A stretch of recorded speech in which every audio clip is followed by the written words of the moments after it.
Well, 10 years ago, a movie called Bucket List got a lot of middle-aged people thinking about the things that they'd want to do before they die. But our next guest says making a list shouldn't be about dying, but about living your dreams now. It is our pleasure to welcome the co-author of the Bucket List book, Paul Batz, to tell us more. Welcome. It's good to have you here today. Thank you. I'm happy to be here. Let's talk about bucket list. What is a bucket list in your mind? Well, you mentioned the movie. So 10 years ago, Jack Nicholson and Morgan Freeman started a movie, and there were two aging gentlemen who both had terminal illnesses.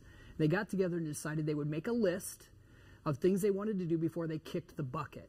So the whole context was, I'll help you, you help me, let's go do some things that we want to do before we die.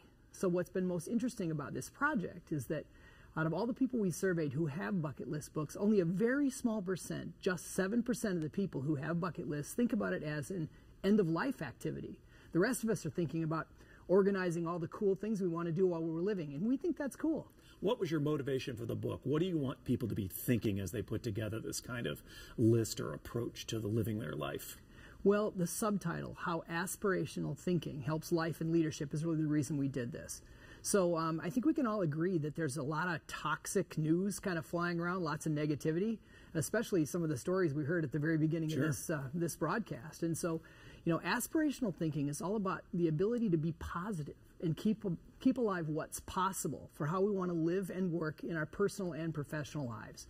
I like to think of it this way, that the opposite of aspirational thinking is someone who's stuck.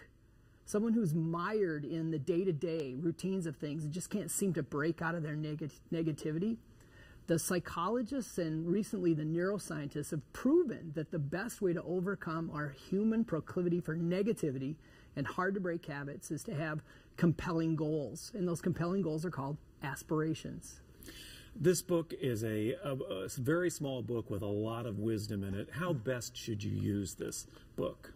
Well, there's a myth that books are dying, and people that work in business and who are interested in self-improvement are actually still buying a lot of books.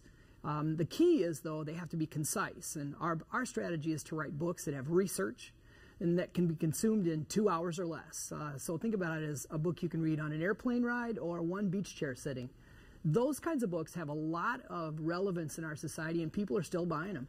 Well, you have created a publishing label. This is one of 7 books that you're going to be producing for this, with this idea to keep this conversation going in a lot of different areas of our lives. Yeah, so the publishing label is called Good Leadership Press.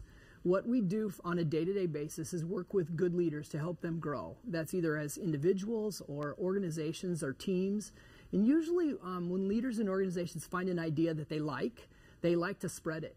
And books like this are easy. It's easy to buy them and spread them around an organization and start conversations. We didn't touch on the Vikings, but we're going to send people to the website. They can learn more about that because there's something in it for them as well, sports fans, with this too. Thank you for being here today. All the best to you with this. Anyone who buys a book between now and August 1st is going to be eligible for a drawing for 2 Vikings tickets. You're going to find details at kare11.com. Look under the shows tab and the news at 4. Thank you.